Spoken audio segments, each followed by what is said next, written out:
I just love this jingle, man. It just, when it starts, it just makes me feel so good and ready to rock and roll, especially on a day like this when it's not really me, doing all the talking. I have got a guest that I will introduce to you shortly. Welcome to Live to Lead, a program that is designed to help you and me to live lives of influence and impact. And this program comes to you with compliments from Bishop Ending Clapper, the founder and the overseer of God Never Fails Revival Church. And we honor him so much for having seen it fit that we need to have a slot on leadership in the program or in the television.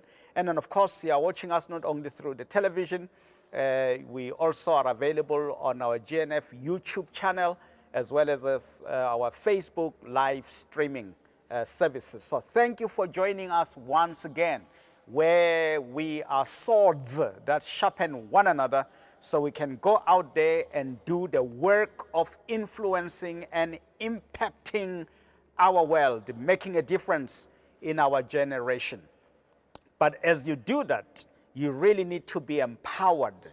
And today I'm so excited. I have my friend and I have a co-consultant, a person we work with out there doing our part in making a difference in our generation.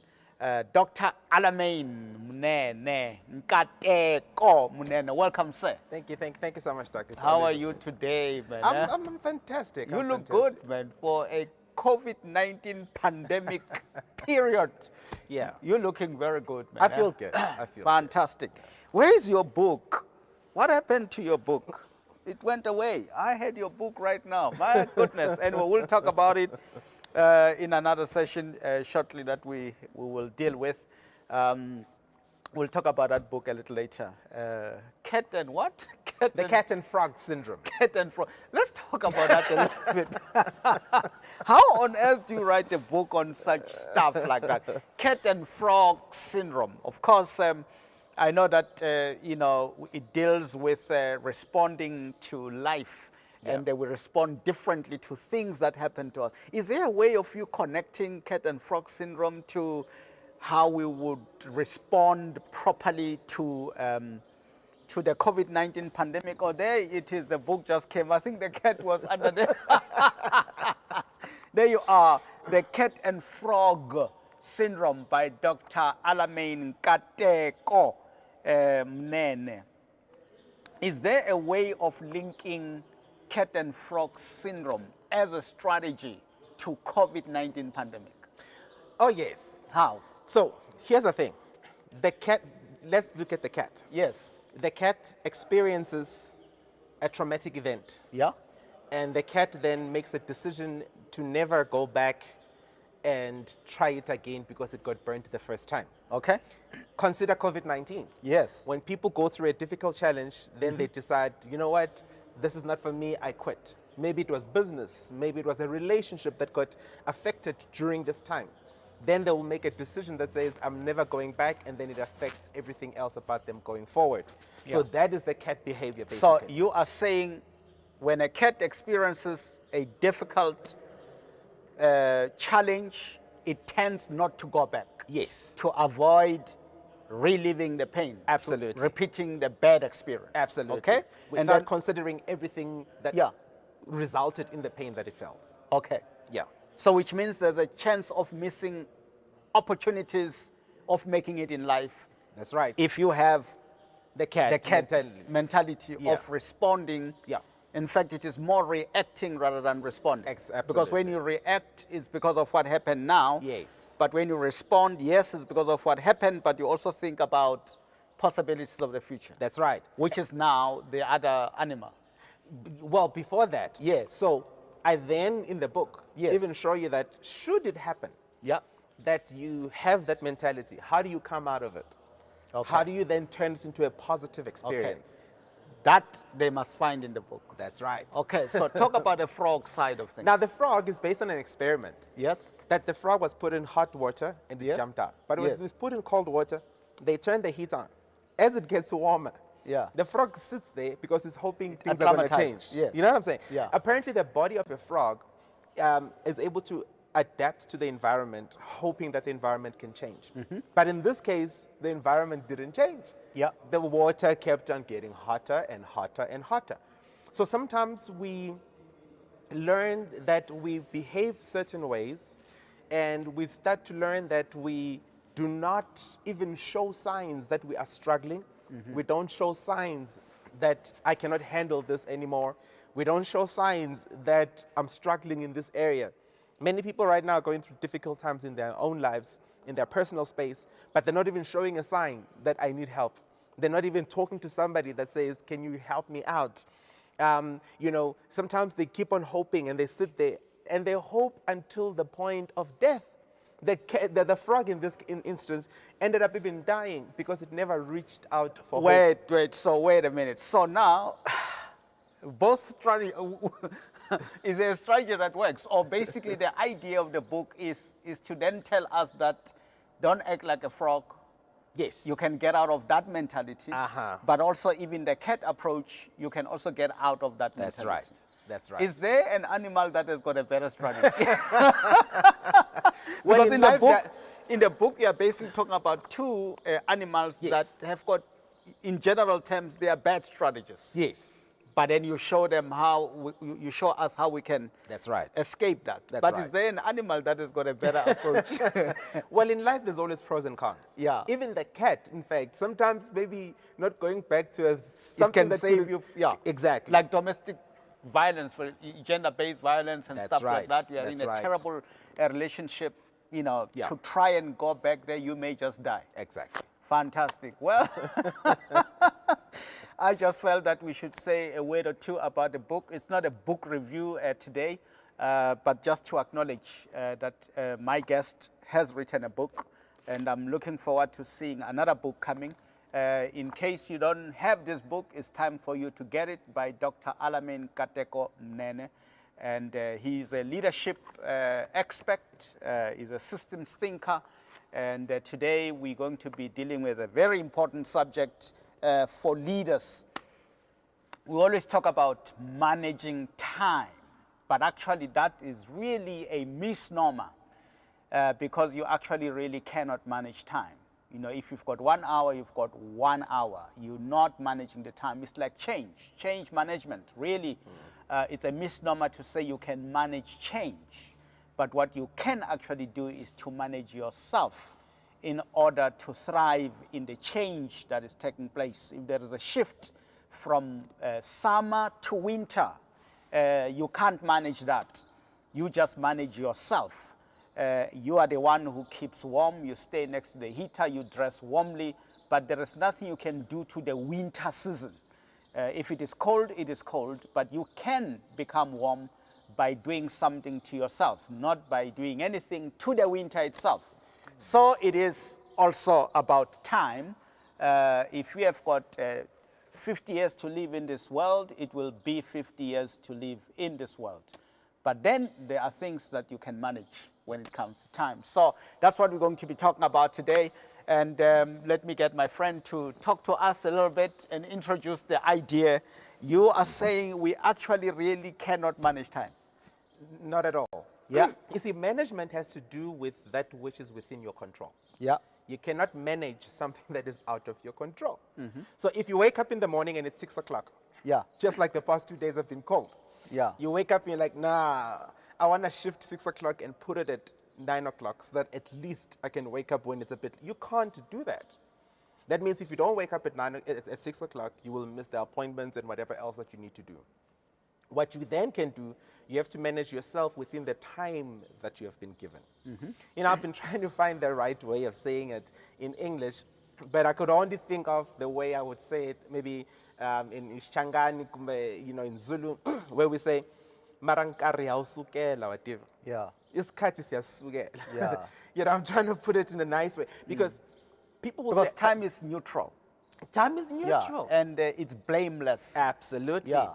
You see, people make conscious decisions on how they manage themselves. I know people that will say, every night from this time I get to work. In other words, I set time out for myself. Now, somebody else can be sleeping during that time and they will wake up the next day and say, I didn't have enough time. But somebody made a conscious decision that says, during this time, I am going to be working. And therefore, they make a conscious decision. They put their energies and their minds into it. So really, really, there is time. Now, here's an interesting study that was done. Yeah. The study shows that on average, when you wake up in the morning, have your shower, have your breakfast, and then you go to work, driving to work or driving to school, whatever that may be, you know, and then you get to work and you do your work, and then after driving back home and having dinner, that time, all of it can be put into 5 hours that you spend per day doing that. So that means you have 5 hours to wake up, eat, and then drive to work and then come back. Then you've got the 8 hours that you spend at work, Yeah. which is your 40-hour week. And then, then you get your sleeping time, Yeah. which is your 8 hours, you know, on average that you, you know, they say you should sleep. So that means in a full week, if you were to calculate the number of hours, you have spent 35 hours eating and going to work the whole week. Not working. No, Just not working. eating and going to work. Eating and going to work. 35 hours In the week. in a week. And then if you then look at how much time you actually did work, it's 40 hours. Just 5 hours more than the hours that you've taken to do all that. Then you consider how much time did you sleep. You would have slept for 56 hours if you've slept 8 hours a day. Now, you still have 37 hours that is free. Yeah. The question is, what do you do within that 37 hours? Yeah. Yeah. So many people will say, I don't have time. So No, you no. could be doing another job. Exactly. You could be, yes, that's right. yeah. Exactly. You Which see, could even pay you more than your regular That's employment. right. Yeah. That's right. So this comes to show that when people say, really, I don't have time, that's not true. It's because of the things that we have imposed on time Yeah. that have taken our attention. That means that you only put things which you deem to be priority in your life. Yeah. And that's where the element of priority management comes in versus time management. So what is a priority? A priority is something that is important to you. Yeah. We always make, you know, typical example. If you are hungry or you're feeling a particular pain or whatever, regardless of what you are doing, you will always find the time Yeah. to meet that because you know that is a priority for you. Yeah. So you always prioritize that which is important to you, Or you actually regard as important. or you regard as So important. people who prioritize drinking Oh, alcohol, yes, that's right. or they sleep a lot, Uh-huh. they have regarded sleeping as important. Yes. You know, playing and gossiping. That's the They thing. actually, you know, because like they always say that whenever you prioritize something in, you are indirectly prioritizing something out. Aha. So whatever you are doing, it is actually displacing something else that you could be doing. Exactly. So wisdom, therefore, means that you need to fill your time space with things that are valuable to you. Yeah. How do you make that decision that something is valuable or not valuable? You see, what has to Because I happen... mean, I'm sorry, somebody would say, look, I needed to sleep, you know, this Saturday, I needed to sleep the whole day. You know, so how do you then say this is important and this is not important? You see, I think the question is so crucial because many a time we make excuses on the basis of that to then say, but this was important to me, but doesn't necessarily mean that it was. What has to happen is that a person has to have what we call a mental exercise of projection. Now, the mental exercise of projection is the fact is a process where you start to look into where do I want to be. After you've determined what you want to be, or what kind of future do you want, or what kind of person do you want to be, you then start to ask yourself, what do I need to do now that's going to help me to get there? I like that. I like that. Because when you have those things that you need to do now, then you need to prioritize those activities now in order to get there. Okay, wait. I think I'm getting something more important here. Yeah. So prioritizing works better if there is a bigger thing, if there is a purpose, if there is a blueprint, if there is already something that you want to achieve. In the absence of that, Yeah. you may fill up your time with useless things. That's right. I like that. That's right. So let's talk about you now. What is your bigger thing now that is influencing you to prioritize certain things in and prioritize certain things out of your schedule? Is there something big that is influencing the way you choose your activities and your behaviors or your priorities? Well, for me personally, one of the things that I strive and aim to achieve, it is to help people and organizations to be better. Yeah.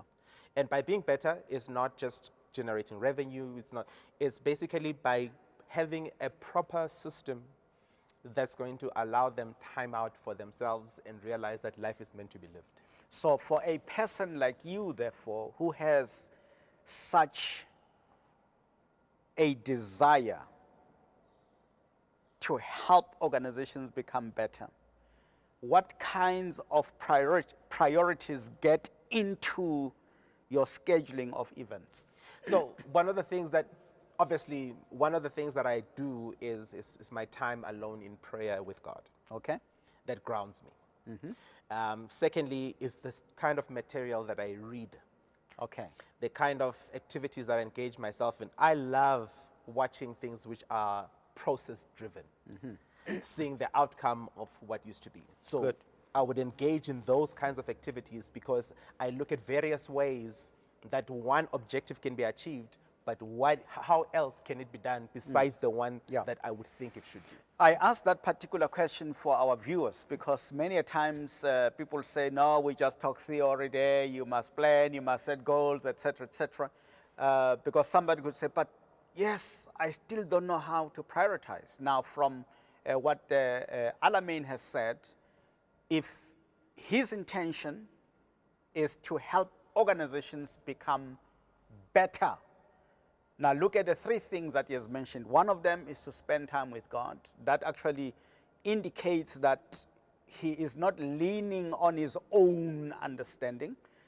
For him to go inspire organizations, he must be inspired himself. So he gets the inspiration and he downloads the wisdom from God. So that takes a very important chunk of his time, spending time with God. Now he also said the kind of material he reads. So which means there is a lot of searching and researching, so that he empowers himself, so that he can be able to empower other people. The programs that he watches on television, because then you could watch everything, but you don't watch everything. You actually select the stuff that you are watching, and then the criteria for selecting is based on the outcome that you want to see. So there you are. So it really shouldn't be difficult for us to prioritize. But what makes it difficult is when we don't even know what we want to achieve. Can you link priorities to a person's purpose in life? Oh, yes. What has to happen is that, you see, the issue is having to discover that which you want or you are called to do, which is your purpose. Now, when you've discovered that purpose, what's very interesting about purpose is the fact that regardless of what something is meant to do, there's still a journey of enabling it to be able to function that way. Let me explain it in this way. So if I have a pen, the purpose of the pen is to write.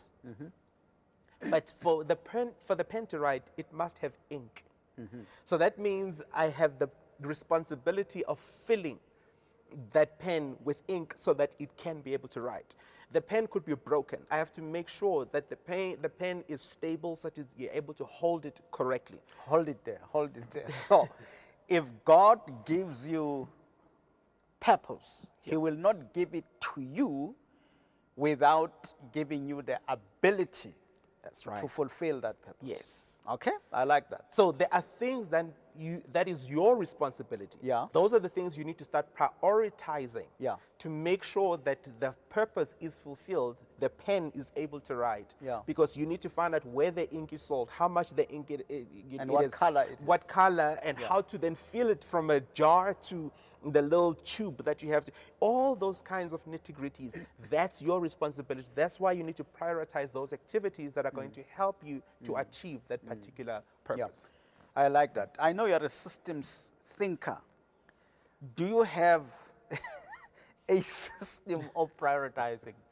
Or is there anything that you can give to our viewers today, our leaders, to say, prioritization made simple? Is there something like that? Well, from school back in the Yes. days, and they would teach us the what, when, where, why. Yeah. And, we just thought maybe, let's say, it's something we use in English and grammar. But the more you go and the more you use, you start realizing how powerful that tool really is. So I would then say, ask yourself the question, what is it that I'm supposed to do? Number one. After you've answered that, you ask yourself the second question, say, why am I supposed to do that? Yeah. Because unless you figured out why, that what then becomes obsolete. Yeah. So once you've answered the why you're supposed to do it, then you ask yourself, how am I supposed to do it? So before that, so the why is more like a safety mechanism. Yeah. Because if you don't get the right answers to the why, or put it this way, the why can actually help you to eliminate some of the things they've listed in the what. That's right. So if you say, what am I supposed to do? Then you list 10 things, but when you ask the question, why, then you realize, no, number 7 and number 4. Exactly. It's not, yeah. Exactly. Okay, Because I've seen fantastic. people Yeah. having big dreams. Yes. And things that they want to achieve, which is great. But when they ask themselves why, they start to realize it's just to spite so and so. Yeah. It's yeah. to prove so and so wrong. Yeah, yeah. You see, then God, the things that happen to us, they happen in the journey, but it's not the purpose to which God created us for. So if you then sideline your godly given purpose to prove other people wrong, then you are missing the point of why you're doing what you're supposed to do. Yeah. So when you've got the why, then you check how now am I supposed to do it. That's where you start setting those priorities in place. Yeah. And then the when question, how does it fit in there? So the when, obviously, then now that I know how to do it, then I check when should I do it, Yeah. or where should I even do it? Because some of the life's purposes can be achieved even geographically speaking. Yeah. Sometimes you just need to plug yourself out of the environment that you're in to a new environment. Yeah. Because it cannot be achieved in this place, it has to be there. I mean, you study the Bible, those examples are just a lot in there, where God will say, move from one place to the other, because that's where I'm going to bless you. So the where then comes into place, and the when also comes into place. When you understand that whole cycle, you start to prioritize accordingly, because you know what you're supposed to do. Now, let's talk about when you wrote this book. Yep. How long did it take you to write this book? Sure. It was a long journey. Yeah? The reason why it was a long journey, Yes. it is because there's so much put in there that had to be condensed to just an easy read. Okay. Because from there, then you can plug out, teaching material and so many other things that you can unpack. Yeah. But it was to pack it into one. So yeah, it took me over a year to actually write. And I'm sure there are many things that could have come in between to stop you from writing. So practically, how did you practice prioritizing when it came to writing this book so that one day the book could come out? It is actually having a deadline. Yeah. And okay. that deadline, to be honest... Did you shift it many times? Oh, yes. But the final deadline of the book now coming out was actually due to him. Who is him? Are you pointing at someone, or Dr. are you T talking is about the me? one that actually was like, no, the book has to be out now. Yeah. Because what I would do, I would write, go back and edit and change things. I write, go back and change things. It's like, just make up your mind, Yeah. and this book has to be out by this time. Yeah. So it really helped me in the journey in terms of saying the when. So I would, now that I had a timeline, I was able then to work towards the timeline. Yeah. It's very interesting when you really talk about the why, because I look at people and say, what were they thinking?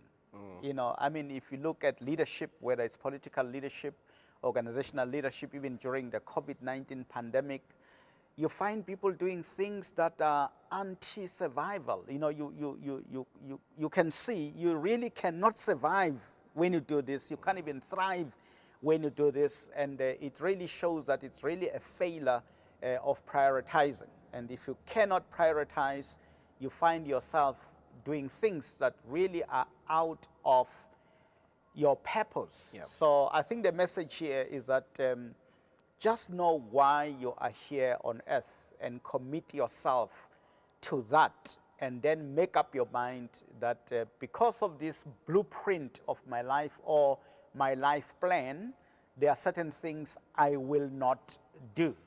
That will also help you. Even you are invited to go do something, you can actually say no without being arrogant. You saying no to the invitation because it really doesn't fit in here. I was with Professor Tuli Madonsela the other day. She told me that because of her life plan, she got invitations to become vice chancellor of some very superb university. But when she checked her life plan, that she's a social justice activist, she would not take a vice chancellor's post to become a rector of a university, or even a chancellor of another university, or to become an MD or a CEO of a certain company. But when Stellenbosch University called her to say, we would like you to be a chair of the social justice committee or whatever, she grabbed it. And that could be paying her less than what she would get if she was vice chancellor of a university somewhere. So I think that the issue of understanding your purpose and understanding your blueprint or your life plan or the map of your life, it can really help you to unprioritize certain things and prioritize other things. So that is, there you are. Time is not an enemy to you. He says in Shanganu Sukelankari, we are sugel iskati. I don't know also what it is in English, but you are really jumping onto time, and time is really neutral, and time is there for all of us. Others, of course, may have shorter time in terms of you are going to live for 60 years, whilst others 70, whilst others 50. Jesus Christ lived for 33 and a half. 33 and a half, but he did remarkable things. There are many others who have lived for a shorter time, but they did a lot in that time. Like we always say, it's not how many hours you put that really matters, but it's how much you put in your hours. So as you live a life of influence, you will become more influential and more impactful if you are filling your time with valuable things. But how do you know those things are valuable? If they are adding value to what you are hoping to achieve. I always talk about the 4R test. And for me, there is when there is an activity that you are supposed to execute, ask yourself the question, will this activity produce results? Will this activity enrich relationships? Will this activity optimize resources?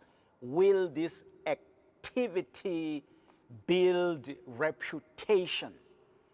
If this activity does none of the four, it will be very unwise for you to continue with that activity, because the worst form of wasting time is to do well that which you ought not to do.